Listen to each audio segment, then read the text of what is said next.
고객이 생각하는 좋은 필름은 열차단, 자외선 차단 뭐 이런 걸 다 이런 거보다도 당장 타고서는 딱 보여지는 어떤 시야라고 생각을 합니다. 시야가 좋아야 돼요. 편안하고 균일해야 되겠죠. 펜더 필름, 제가 자부하는 어떤 펜더 필름의 특징은 필름이 전체적으로 균일합니다. 예, 아마 이 영상을 보시는 시공점 사장님들이 공감을 하실 겁니다. 예, 그 균일함에 있어서는 제품하고는 좀 급이 다를 정도로 차이가 팍 납니다. 예, 뭐 그 전에 한번 설명드렸지만 그러한 배경에는 필름의 어떤 구조 있죠. 컨스트럭션이라고 그러죠. 예, 필름의 구조. 원단이 뭐 어떤 재질로 이루어졌고, 그 다음에 케미칼이 어떤 재질로 이루어졌고, 그것의 강도가 어떻고, 접착층과 점착층, 이렇게 나뉘는데요. 층이 이루고 있는 어떤 물성과 그 다음에 코팅 방식에 따라서 면의 어떤 품질이 결정이 된다. 그런 측면에서는, 저는 뭐 펜더를 위시해서 로델, 선셋, 레이니블루, 슈어 X 옵틱 W 제품 모두 상당히 수준 높은 총알도를 유지하고 있다. 예. 고객이 생각하는 좋은 필름은 열차단, 자외선 차단 뭐 이런 걸 다 이런 거보다도 당장 타고서는 딱 보여지는 어떤 시야라고 생각을 합니다. 시야가 좋아야 돼요. 편안하고 균일해야 되겠죠. 예. 그리고 밤에 맑게 보여줘야 돼요. 광학적인 특성이 좋아야 된다고 생각을 합니다. 그런 측면에서 펜더 필름은 상당히 수준 높은 필름이다. 최근에는 펜더 S 제품이 나왔습니다. 운전석에 앉아서 차 외부를 볼 때 선명하게 보이고 왠지 맑은 느낌이 드는 거, 깨끗하다, 잘 보인다 라고 표현을 하죠. 헤이즈, 예, 헤이즈가 좀 없을 수가 없어요. 예. 왜? 이건 케미칼, 그 다음에 굉장히 얇지만 5개, 6개의 어떤 코팅 층으로도 이루어졌고, 특히나 중요한 거는 열차단 효과를 내주는 그 케미칼 있죠. IR 첨가제. 이 화학 첨가제가 들어갑니다. 이 열차단이 높을수록 살짝 뿌연 현상이 미세하게 어떤 운전 상황에 따라서 나올 수가 있습니다. 최근에 나온 펜더 S 제품은 그런 어떤 헤이즈, 펜더 필름의 헤이즈의 한계를 조금 더 업그레이드 시켜서 좀 맑게 나온 제품입니다. 작업자들 입장에서는 성형을 할 때 좀 더 성형이 쉽게 편하게 구워질 수 있는 그런 구조를 내기 위해서 그렇게 기획을 해서 생산했습니다. 그래서 여러분들하고 같이 또 성형을 해 보도록 하겠습니다. 곡이 그렇게 많은 편은 아니죠. 근데 적은 편도 아닙니다. 이 정도면은 보통 일반적인 벤츠 BMW 승용차 보다 조금 더 굴곡이 있는 거죠. 유리가 크니까 굴곡이 조금 더 생긴 겁니다. 조금 제가 계산을 잘못해서 비늘을 한 25cm만 했는데 굴곡은 한 30cm, 35cm까지 발생을 했어요. 여기가 좀 달라붙죠. 네, 달라붙어서 조금 모양이 이쁘게 안 나오네요. 이 상태에서 다시 필름을 띄어서 하면 시간도 많이 걸리고, 그냥 제가 유리에 달라붙는 성질이 굉장히 커요. 이 차는 좀 비누 양을 좀 많이 발라야 되겠다는 생각이 듭니다. 예, 너무 얇게 도포했더니 너무 잘 달라붙어요. 모양이 이쁘게 안 나와요. 그래도 이 상태에서 시공을 해볼게요.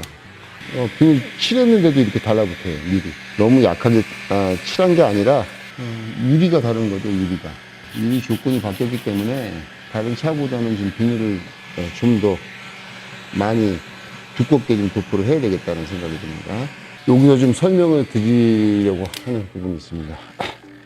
모양이 이렇게 생겼을 때 이쪽 부위 성형을 여기와 같이 똑같이 이렇게 하다 보면은 얘가 필름이 이렇게 당겨서 옵니다.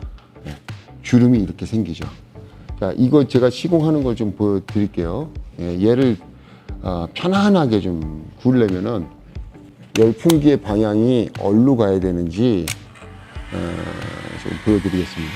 자, 최대한 끝을 좀 막아서 여기가 살짝 부풀어 오르도록 살짝 이렇게 손을 대볼게요. 그리고 열풍기의 방향을 이 대각선 방향으로 거리는 조금 멀리 두고 요 부위, 요 끝 부위, 자, 요 부위를 수축을 해줘야 돼요.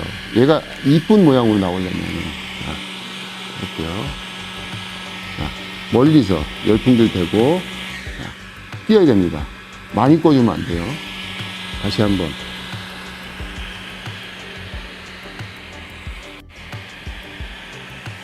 여기서는 거리를 가까이 대면 안 됩니다. 이거 살짝 부풀어 올랐죠.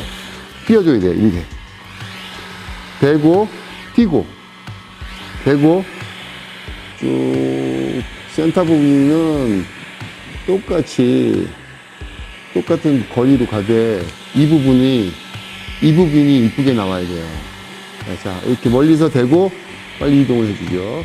다시 여기도 자, 이 방향으로 자, 부풀어 올랐죠. 여기가 요 부위가 수축이 돼야 이쁘게 나옵니다.